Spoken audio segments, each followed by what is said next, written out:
Hello friend, कैसे हैं आप लोग। मुझे पूरा उम्मीद है कि आप लोग अच्छे होंगे, स्वस्थ होंगे। आइए आपका वेलकम अपनी YouTube channel Bihari math for you में। जैसा कि मैं आपके सामने फिर से पूरी एनर्जी, विश्वास और ईमानदारी से अपनी नेक्स्ट क्लास की ओर उपस्थित हुआ हूं। उससे पहले मैं आपको ये बात बताना चाहता हूं कि आज हम लोग जो है काफ़ी दिनों के बाद आपके सामने अपनी वीडियो के माध्यम से आया हूँ, चैनल के माध्यम से आया हूँ। कुछ दिन तक मैंने अपनी वीडियो को स्टॉप कर दिया था, ये सूचना आपको नहीं दिया था मैं। तो फिर से मैं पूरी एनर्जी के साथ, पूरी विश्वास के साथ आपके सामने आया हूँ और साथ ही साथ एक नए पैटर्न, एक नए सिलेबस के साथ आपके साथ मिला हूँ। और मैं आपको ये बता दूँ कि आज जो हम लोग पढ़ने वाले हैं भाई मेरे, वह जो चैप्टर है वो मैथ का चैप्टर है। और वह जो मैथ का चैप्टर है वह एक इंटरेस्टिंग चैप्टर है, एक मज़ेदार चैप्टर है, जिस चैप्टर का नाम है एलसीएम और एचसीएफ। एलसीएम एचसीएफ अभी तक तो हम लोगों ने बचपन में पढ़ा था, अब लेकिन कुछ अलग पढ़ने वाले हैं। यह तरीका ऐसा रहेगा जो आपके आने वाले एग्ज़ाम में बहुत काम देगा। जैसे हम कह सकते हैं कॉम्पिटिटिव लेवल का एक जो एग्ज़ाम होता है, नौकरी के जो बच्चे तैयारी करते हैं उनके लिए भी काफ़ी उपयोगी है। ठीक है, तो मुझे उम्मीद है कि आप मेरी बात को समझ रहे होंगे पूरे अच्छे ढंग से। और साथ ही साथ जो है, यदि आपने मेरे चैनल को लाइक, सब्सक्राइब और शेयर नहीं किया तो ये सारे काम को कर दें, ताकि मैं पूरी तरह से एनर्जी फुल हो सकूं और उस वे में आपको पढ़ाऊं। ठीक है, चलिए अब हम अपने क्लास को स्टार्ट करते हैं। आप भी पूरी तरह से फिट हो जाइए, तैयार हो जाइए।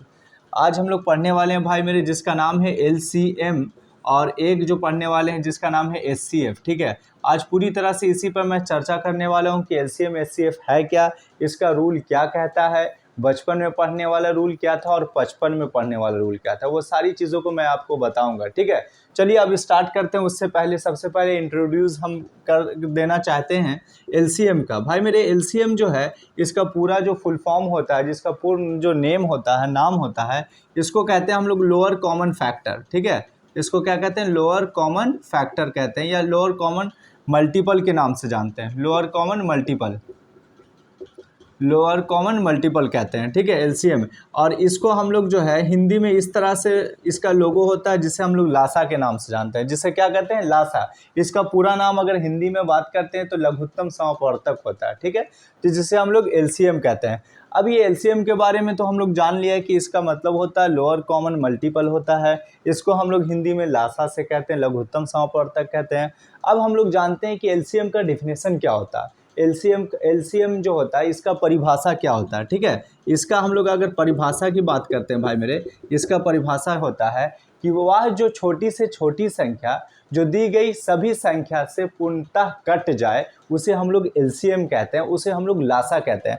अब इसका मतलब क्या है वो सारी चीज़ को मैं समझाऊंगा। सबसे पहले हम जो है इस बोर्ड के ऊपर लिख देते हैं इसका डिफिनेशन क्या होता है। तो आप ध्यान दें कि वह छोटी से छोटी संख्या, वह छोटी से छोटी संख्या, वह छोटी से छोटी संख्या जो दिए गए सभी संख्या से, जो दिए गए सभी संख्या से पूर्णतः कट जाए, जो दिए गए सभी संख्या से पूर्णतः कट जाए, उसे हम लोग क्या कहते हैं, एलसीएम कहते हैं। उसे हम लोग क्या कहते हैं मेरे भाई, एलसीएम कहते हैं। कहने का मतलब कि वह छोटी से छोटी संख्या जो दिए गए सभी संख्या से पूर्णतः कट जाए, पूरी तरह से विभाजित हो जाए, तो उसको हम लोग एलसीएम कहते हैं। उसको क्या कहते हैं, एलसीएम। यहाँ पर बात सिर्फ इतना से आप ध्यान रखें कि कट जाए, उसे हम लोग क्या कहते हैं, एलसीएम कहेंगे। ठीक है, तो अब हम लोग इसके एग्जाम्पल को समझते हैं। या छोटी से छोटी संख्या है क्या। याद रहे कि एलसीएम में जो होता है वह छोटी से छोटी संख्या डिफिनेशन आता है। इस डिफिनेशन को पकड़ने के लिए एक क्लू मैं आपको बताता हूं कि एलसीएम जो होता है इसका फर्स्ट लेटर एल होता है और एल फॉर लोअर होता है, और इसका आपने देखा होगा इसका फुल फॉर्म होता है लोअर कॉमन मल्टीपल होता है। तो लोअर का मतलब ही होता है नीचा, लोअर का मतलब क्या होता है, नीचा होता है। ठीक है, न्यूनतम। तो वह छोटी से छोटी संख्या जो दिए सभी संख्या से पूर्णतः कट जाए, उसको हम लोग एलसीएम कहते हैं। उसको क्या कहते हैं, एलसीएम कहते हैं। अब उसके बाद अगर बात करते हैं कि एचसीएफ का, उसका बाद क्या करते हैं, एचसीएफ का। भाई मेरे, इसके डिफिनेशन को हम लोगों ने जान लिया। अभी तक आप डिफिनेशन समझो, आगे चल के इस पर मैं एग्जांपल बताऊंगा कि ये डिफिनेशन क्या कहना चाहता है। इस डिफिनेशन के एग्जांपल को जब हम समझ जाएंगे तो पूरी तरह से इसके परिभाषा को अच्छे ढंग से हम इस पर जो है अच्छे ढंग से इसको अच्छे वे में समझ लेंगे। ठीक है, तो चलिए अब हम बात करते हैं एचसीएफ का। जिस तरह से हमने बात किया कि एलसीएम का मतलब होता है लोअर कॉमन मल्टीपल होता है, उसी तरह से एचसीएफ का मतलब होता है हायर कॉमन मल्टीपल फैक्टर होता है। ठीक है, हायर कॉमन फैक्टर होता है। हायर कॉमन फैक्टर होता है, जिसको हम लोग हिंदी में कहते हैं मासा के नाम से जानते हैं। हिंदी में क्या कहते हैं? मासा। इस तरह से इसका साइन होता है, संकेत होता है। शॉर्ट वे में ऐसा भी दे सकते हैं। HCF का मतलब होता है हायर कॉमन फैक्टर होता है। इसका एक और नाम है भाई मेरे, वो भी आप याद कर लें, जिसका नाम है GCD। जिसका नाम क्या होता है? GCD। GCD का मतलब होता है ग्रेटेस्ट कॉमन जो डिवाइज़र होता है। ग्रेटेस्ट कॉमन क्या होता है? डिवाइज़र होता है। इतनी बात तो समझ में आ गया होगा। मैं क्या कह रहा हूँ कि अगर यदि आपसे HCF पूछे तो इसका फुल फॉर्म क्या होता है कि हायर कॉमन फैक्टर होता है, और इसका एक अन्य नेम होता है GCD, जिसे हम लोग ग्रेटेस्ट कॉमन डिवाइज़र के नाम से जानते हैं, और साथ ही साथ इसका शॉर्ट वे में हम लोग हिंदी में जानते हैं मासा के नाम से जानते हैं, ठीक है, जिसको हम लोग महत्तम समवर्तक कहते हैं। अब यहाँ पर अब इसका डिफिनेशन को हम लोग जानते हैं। जिस तरह से LCF का डिफिनेशन जाना कि वह छोटी से छोटी संख्या जो दिए गए सभी संख्या से पूर्णतः कट जाए, उसे हम लोग क्या कहते हैं? LCM कहते हैं। और HCF कहता है कि वह छोटी से छोटी संख्या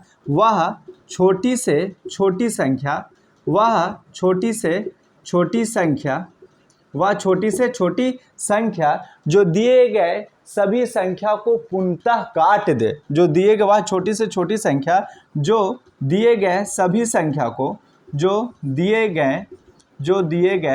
सभी संख्या को पूर्णतः काट दे या पूर्णतः विभाजित करते। पूर्णतः क्या कर दे मेरे भाई? काट दे। उसे हम लोग क्या कहते हैं? HCF कहते हैं। इसके परिभाषा को जाना है। इसके क्या जाना है? परिभाषा को। तो आइए सबसे पहले समझते हैं कि वह बड़ी से बड़ी संख्या याद रखेंगे, ठीक है। LCM में छोटी होता है, इसमें आप याद रखें कि वह बड़ी से बड़ी संख्या। क्या याद रखें मेरे भाई? वह बड़ी से बड़ी संख्या। आपको मैं बता दूं कि इसका परिभाषा जो होता है HCF का, वह बड़ी से बड़ी संख्या जो दिए गए सभी संख्या को पूर्णतः काट दे, उसको हम लोग क्या कहते हैं? HCF कहते हैं। जिस तरह से यहाँ जो देखा आपने कि LCM जो होता है वो कट जाता है और HCF जो होता है वो काट देता है, यही इसका दो डिफरेंट है। यदि कट जाए और काट दे को पहलू को आप यदि समझ जाते हैं तो समझिए आपके लिए इसे समझना, इसके परिभाषा को जानना काफ़ी आसान हो जाता है, ठीक है। तो हम लोग इतना तक चर्चा कर लिए। अब कहीं पर किसी तरह का कोई प्रॉब्लम नहीं होना चाहिए। अब हम लोग इस वे में इसके डिफिनेशन पर जब चर्चा कर लिए, अब हम लोग आगे की ओर जब बढ़ेंगे तो इसमें पता ही चलेगा कि इस पर हम लोग काम करना शुरू करेंगे। जब डिफिनेशन को अच्छे वे में आप हम समझ जाते हैं तो उस पर काम होता है। कोई भी चीज़ को जब कोई भी चीज़ का जब थ्योरी करा दिया जाता है तो उस पर जो है फिर प्रैक्टिकल होता है, फिर चीज़ों को समझना काफ़ी आसान हो जाता है, फिर अच्छे वे में हम उसे के तह तक चले जाते हैं। उसी तरह से जब इसके परिभाषा को समझ गए तब इसके एग्जाम्पल को समझते हैं। जब एग्जाम्पल को समझ जाएंगे तो पता ही चला कि ये दोनों बात को समझना मेरे लिए क्या हो गया? आसान हो गया, ठीक है। तो चलिए, HCF में हमेशा ध्यान देंगे मेरे भाई, बड़ी से बड़ी संख्या होता है, क्योंकि HCF जो होता है हायर कॉमन फैक्टर होता है, और हाई होता है वो बड़ा होता है, जिसे हम लोग जो है हायर के नाम से जानते हैं, हायर कॉमन फैक्टर के नाम से जानते हैं, और इसीलिए इसमें बड़ी से बड़ी संख्या यूज होता है, ठीक है। वह बड़ी से बड़ी संख्या जो दी गई सभी संख्या से पूर्णतः सभी संख्या को पूर्णतः काट दे, उसे हम लोग HCF कहते हैं। काट दे और कट जाए, यही दो चीज समझना है, ठीक है। तो चलिए, उम्मीद है कि आप मेरी बात को समझ गए होंगे। यहाँ तक पूरे अच्छे वे में आप इसे राइट डाउन कर लें। आगे मैं इस पर एग्जाम्पल पर काम करने वाला हूँ, ठीक है। अब जो आपको मैं बताने वाला हूँ वो काफ़ी इंटरेस्टिंग है, जो आपके लिए काफ़ी उपयोगी है। इसे मैं अब हटा दे रहा हूँ। अब देखो मेरे भाई, अब इस पर काम क्या करना है कि LCM तक और HCF तो अभी तक हम लोग बचपन वाले रूल में पढ़ा था। क्या पढ़ा था? बचपन से हम लोग क्या पढ़ते आ रहे हैं कि यदि बोल दिया जाए, क्या बोल दिया जाए, 15 और 6 रहेगा, इसका LCM का इस तरह का रूल जानते हैं। क्या जानते हैं कि वह जो है ऐसा मतलब टर्म जो दिया रहता है, 2 या 3 टर्म, जितना भी टर्म रहता है, तो उसमें हम लोग ये सोचते हैं कि वैसा टर्म को कॉमन लिया जाए और वह सबसे छोटा हो और वो सभी में पाया जाता हो। एग्जाम्पल के तौर पर यदि 2 से स्टार्ट करते हैं तो 2 में 6 आता है, लेकिन 2 के टेबल में 15 नहीं आता, इसीलिए हम फिर आगे की ओर बढ़ते हैं। आगे जब बढ़ते हैं 3 पास चलते हैं तो 3 के टेबल में 15 आता है, और साथ ही साथ 3 के टेबल में 6 भी आता है, 3 के टेबल में। अब यहाँ पर 3 से जब लगाते हैं तो 3 पचे क्या हो गया? 15 हो गया, 3 दूनी क्या हो गया? 6 हो गया। इस तरह से अब ये नहीं लग सकता, ठीक है। नहीं जब लगे तो इस तरह से इसको हम लोग मल्टीपल करेंगे। ये रूल तो हम लोग जानते हैं। 5 तिया कितना हो गया? 15, 15 दूनी कितना हो गया? 30 हो गया। इस तरह से इसका क्या आ गया? LCM आ गया। यानी 15 और 6 का जो LCM आएगा मेरे भाई, वो कितना आ गया? 30 आ गया। तो इससे ही पता चला कि बचपन का जो नियम था, बचपन का जो रूल था, ऐसे हम लोग इस वे में 7th क्लास 8th क्लास में हम लोगों ने जाना था। लेकिन अभी जो मैं आपको पढ़ाने वाला हूँ, मैं आपको जो बताने वाला हूँ, वो आप 55 का रूल पढ़ेंगे। 55 का मतलब ये हुआ कि आप जो आप सीनियर हो गए, तो सीनियर का मतलब कुछ आप भार और बोझ आपके ऊपर आना चाहिए, कुछ अपने दिमाग को आपको दौड़ाना चाहिए, कुछ आपका जो है चीज़ फैलाव बहुत हो लेकिन उसको कम समय में कैसे बनाना, वो चीज़ का क्लू आपके पास होना चाहिए, जो मैं अभी आपको देने वाला हूँ। ठीक है, तो अब देखो ये जो हो गया 15 और 6 का, इस तरह से हम लोग निकाल लेते हैं। उसी तरह से जब हम लोग इसका HCF का बात करते हैं तो इस वे में जानते हैं कि 15 6 इस तरह से करते हैं, HCF इसका हो गया, और 6 दूनी क्या हो गया 12 हो गया, 12 इस तरह से हो गया, और 3 हो गया, 3 दूनी क्या हो गया 6 हो गया, ये 6 हो गया, यानी शेषफल 0 आ गया। इसका HCF जो हो गया 15 6 का, अगर HCF की बात करें 3 आ जाए। HCF मतलब तब तक लगते चला जाता है जब तक उसका शेषफल 0 ना आ जाए, और शेषफल 0 आ जाता है जिस टर्म में, तो वहां पर जो 0 ला देता है वही उसका क्या होता है HCF। जिस तरह से 3 में 2 के 2 बार में ये कट गया तो कितना आ गया 3 का 0 आ गया, तो हम कह सकते हैं कि इसका जो HCF है 15 और 6 का HCF कितना है मेरे भाई 3 है। ठीक है, यहाँ तक तो काफ़ी अच्छे वे में आप समझ गए होंगे। अब हम लोग बात करते हैं इसका लॉन्ग टर्म कैसा होता है, इसको हम लोग शॉर्ट वे में कैसे बनाएंगे, कैसे LCM और HCF को पकड़ेंगे, उसके एग्जाम्पल पर चर्चा करते हैं। ठीक है, चलिए यहाँ तक के लिए आप लोग जो है समझ गए होंगे। अब आगे की ओर बात करते हैं। अब देखिए, अब क्या है, इसके एग्जाम्पल को हम जो है समझते हैं। यदि हम इसका LCM निकालने जा रहे हैं, एक एग्जाम्पल है 15 है और साथ ही साथ मान लिया जाए 6 है और 12 है, इसका मुझे LCM निकालना है। इसका क्या निकालना है, LCM निकालना है। तो भाई मेरे, मैं ये बात आपको बताया था कि LCM जो होता है वह छोटी से छोटी संख्या जो दी गई सभी संख्या से पूर्णतः कट जाए, उसको हम लोग LCM कहते हैं। ठीक है, उसे हम लोग लासा कहते हैं। तो याद रहे, जब टर्म एक से अधिक दे रखा रहे तो वैसी स्थिति में LCF का नियम ये कहता है कि आप सबसे बड़ा वाला टर्म को पकड़ लो, आप सबसे बड़ा वाला टर्म को। तो इन तीनों में सबसे बड़ा वाला टर्म कौन है, तो आपका आंसर होना चाहिए कि 15। ठीक है, इन तीनों में सबसे बड़ा वाला टर्म कौन है, 15 है।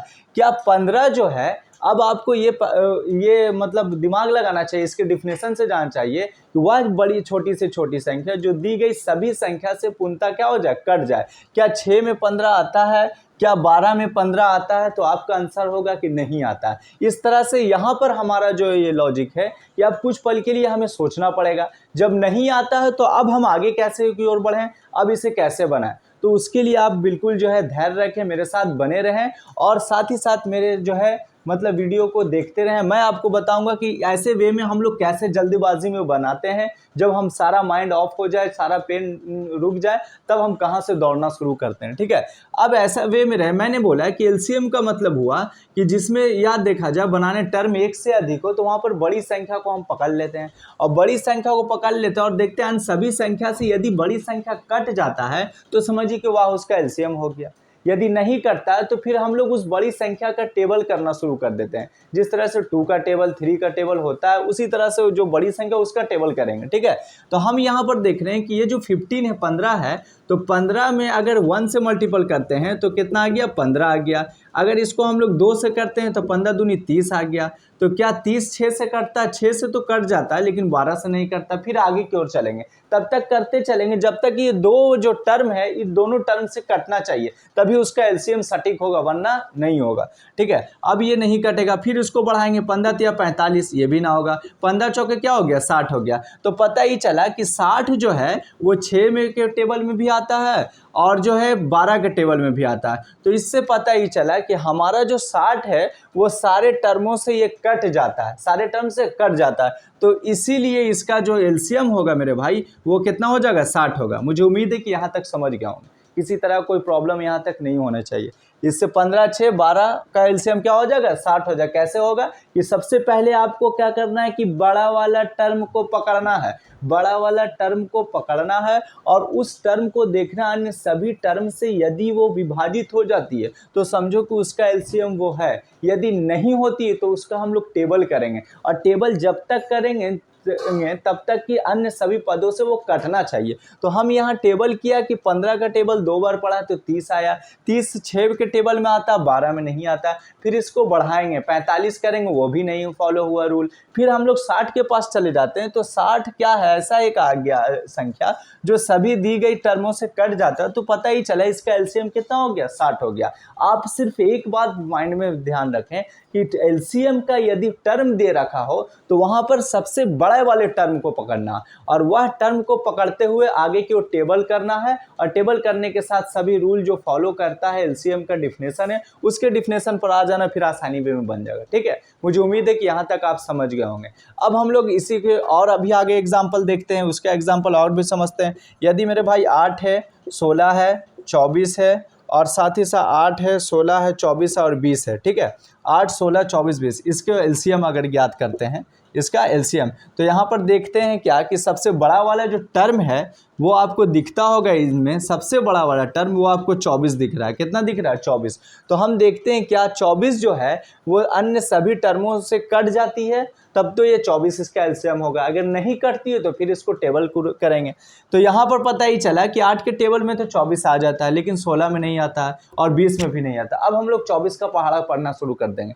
24 दूनी 48 करेंगे, 48 8 में कट जाता है, 16 से कटेगा, 20 से नहीं कटेगा। फिर उसके बाद 72 करेंगे, 72 भी 8 से कट जाएगा, 16 से नहीं। फिर उसके बाद अगर यदि 24 बचे, हम देखते हैं कि क्या करते हैं, देखते हैं 120 होता है। क्या होता है, 120। तो इनमें क्या होगा कि 120 एक ऐसा टर्म आया, एक ऐसा संख्या आया जो 8 के टेबल में भी आता है, 16 के टेबल में भी आता है और 24 के टेबल में भी आता है और 20 के टेबल में आता है। तो यानी यह जो रूल जो फॉलो कर दिया एलसीएम का, यह डिफिनेशन के काफ़ी करीब हो गया। तो हम कह सकते हैं कि यह जो है, इस जो एग्जाम्पल दे रखा है, इस पूरे एग्जाम्पल का जो एलसीएम होगा वो कितना होगा मेरे भाई, 120 होगा। ठीक है, इसका क्या होगा, 120 होगा। इतनी बात तो समझ में आ गया। यदि आप यहाँ पर ये क्वेश्चन कह दे कि इसका जो है, क्या कह दे, इसका 8, 16, 24 और 20 जो है इसका एचसीएफ क्या होगा, इसका क्या होगा, एचसीएफ क्या होगा। तो एचसीएफ वाले टर्म में क्या करना पड़ता है, आप यहाँ पर ध्यान देंगे। अब हम लोग एलसीएम को से गुजर कर अब हम लोग एचसीएफ के पास जा रहे हैं। तो एचसीएफ वाले सिचुएशन में आपको यह सोचना है कि छोटा संख्या पकड़ना। कौन सा संख्या पकड़ना है, छोटा, जो सबसे छोटा दिखे। तो आपको पता ही चला कि 8 जो एक ऐसा संख्या है जो सबसे छोटा, 8 क्या है, सबसे छोटा। अब यहाँ पर देख रहे हैं कि 8 है, 16 है, 24 है और क्या है, 20 है। तो इन पूरे टर्म में सबसे 16 कितना है मेरे भाई, 8 है। तो क्या आप देख लो कि यहाँ पर जो है, जो 8 आ रहा है मेरे भाई, वहाँ पर एचसीएफ का डिफिनेशन कहता है कि वह बड़ी से बड़ी संख्या जो दी गई सभी संख्या को काट दे। तो क्या 8 16 को काट देती है, सही आ गया। 24 को भी 20 को नहीं काटती है। तो नहीं काटती, तो अब हम लोग कैसे करेंगे, यानी इसका रूल को आप कैसे बनाएंगे। ठीक है, आप मेरे साथ बने रहें, मैं आपको बताता हूँ। तो वैसे सिचुएशन में रूल ये कहता है, नियम ये कहता है एचसीएफ का कि वहाँ पर जो 8 टेबल है, छोटा वाला जो टेबल है वहाँ पर उसको हम लोग फैक्टर करते हैं। उसको क्या करते हैं, फैक्टर करते हैं। एलसीएम में सबसे बड़ा पकड़ता है, उसका मल्टीपल करते हैं, लेकिन एचसीएफ में क्या करते हैं कि वह छोटा पकड़ते हैं और उसका क्या करते हैं, गुणनखंड करते हैं, उसका फैक्टर करते हैं। तो आपको जब फैक्टर हम कर रहे हैं तो 4 दूनी कितना हो गया मेरे भाई, 8 हो गया। ठीक है, इतना हो गया, 4 दूनी कितना हो गया, 8 हो गया। तो वैसे सिचुएशन में अब देखते हैं, एक टर्म 2 है और एक टर्म क्या है, 4 है। तो 2 के टेबल में भी 16 आता है, ठीक है, 4 के टेबल में भी 24 आता, 2 के टेबल में भी 24 आता है और 2 के टेबल में भी 20 आता है। अब यहाँ पर देख रहे हैं 4 में भी ऐसा रूल होता है, 4 के टेबल में भी 16 आता है, 24 आता है, 20 आता है। ये दो स्थिति आपको हो गया। मैंने क्या बताया कि एचसीएफ में छोटा टर्म पकड़ना, और छोटा टर्म पकड़ने के बाद यदि नहीं काट पाए तो उसका फैक्टर करना, और वह फैक्टर में देखना कि छोटा वाला टर्म से यदि सब कट जाता है तो उसका टर्म वही हो गया, उसका एचसीएफ। यदि नहीं कटता है तो वैसी सिचुएशन में हमें क्या करना है। अब देख रहे हैं कि 2 4 ये दोनों से दी गई सभी संख्या कट जाती है। तो वैसे कंडीशन में 2 होगा या 4 होगा, यहाँ पर आप डॉट में हो जाओगे कि 2 इसका एचसीएफ होगा या 4 होगा। तो आप एचसीएफ के डिफिनेशन पास चले जाए। एचसीएफ का डिफिनेशन कहता है कि बड़ा से बड़ा संख्या, तो इसलिए 2 और 4 का जब मल्टीपल करें तो 4 बड़ा है, इसलिए ये दिए गए एग्जाम्पल का जो एचसीएफ होगा वो कितना होगा, 4 होगा। वो कितना होगा, 4 होगा। उस तरह से अब आगे चलते हैं हम लोग। आगे जब चलेंगे, जैसे 20 है 24 है, ठीक है। इसका क्या करेंगे, 20 है, 24 है और 30 है। इसका यदि आपसे कोई पूछ दे कि 20, इसका एलसीएम निकालें, इसका क्या निकालें, एलसीएम, तो सबसे बड़ा वाला टर्म तो हमने ये पकड़ लिया। अब इसका टेबल करेंगे तो 60 है, 60 के टेबल में तो नहीं आएगा। 60 30 चौके जो होता है 120 होता है, तो 120 तो इसका हो गया, यानी पता ही चला इसका एलसीएम कितना आया मेरे भाई, 120 आया। अब इसका अगर एचसीएफ की बात करते हैं हम, तो एचसीएफ का बात करते हैं तो एचसीएफ जो होगा वो आपको 5 चौके 120, यहाँ पर 20 सबसे छोटा वाला टर्म पकड़ते हैं, तो यहाँ पर पता ही चला कि 20 जो है सबसे छोटा है, और 20 का जब हम लोग फैक्टर करते हैं तो 5 और 4 में बदलता है। तो क्या 5 के टेबल में 20 आता है, आता है, 24 नहीं आता है, इससे पता ही चला कि 5 नहीं होगा। फिर 4 के पास चले जाते हैं, तो 4 के टेबल में क्या आता है, तो देखते हैं हम एक बार, हम भी चेक कर लेते हैं। 4 के टेबल में क्या आता है, 20 जो है बिल्कुल आता है, और 24 भी आता है, और यहाँ पर 30 ना आता है, यही ना। अब क्या करना पड़ेगा, तो उसके लिए घबराए नहीं, यहाँ पर हम कर सकते हैं 5 का 2 गुने 2 गुने 2, इस तरह से भी कर सकते हैं, 5 चौके 20 हो गया। अब यहाँ पर है 20 24 30 है, तो ऐसे कंडीशन में आपको क्या करना है कि 20 24 30 का यदि हम लोग एचसीएफ निकालने जा रहे हैं, तो वहाँ पर सबसे छोटे वैल्यू को देखते हैं, तो इसको हम लोग फैक्टर जब करते हैं 5 चौके 20 करते हैं, तो वहाँ पर 4 जो है 5 से सब नहीं कर, 24 नहीं करता, बाकी कट जाता है, यानी ये रूल को फॉलो नहीं करेगा। 4 से देखते हैं, 4 से सब कट जाता है, लेकिन ये नहीं कर। 2 से यदि हम देखते हैं इसमें, तो 2 से 20 भी कटता है, 24 भी कटता है, 30 भी कटता है। इस तरह से इसका जो एचसीएफ हुआ मेरे भाई, वो कितना हो गया, 2 हो गया। इसका एचसीएफ कितना हो गया, 2 हो गया। इस तरह से एचसीएफ और एलसीएम को हम लोगों ने एग्जाम्पल के ज़रिए अभी तक अच्छे वे में समझा, और भी इस पर एग्जाम्पल है, और भी इस पर पैटर्न बच रहा है, और भी इस पर टाइप है। उम्मीद है कि मैं आपको कल के क्लास में पूरे अच्छे वे में इसको एंड कर दूंगा, कहीं पर कोई टेंशन नहीं रहने दूंगा। अभी तक आपने जितना भी पढ़ा काफ़ी अच्छे वे में उसको रिवाइज कर लेंगे, उसको समझ लेंगे। फिर हम लोग कल मिलेंगे नेक्स्ट वीडियो के साथ। आज की क्लास के लिए बाय, फिर हम लोग कल मिलेंगे, ठीक है। आप पूरे अच्छे से वफादारी और ईमानदारी से अपने अपने काम को करते रहें।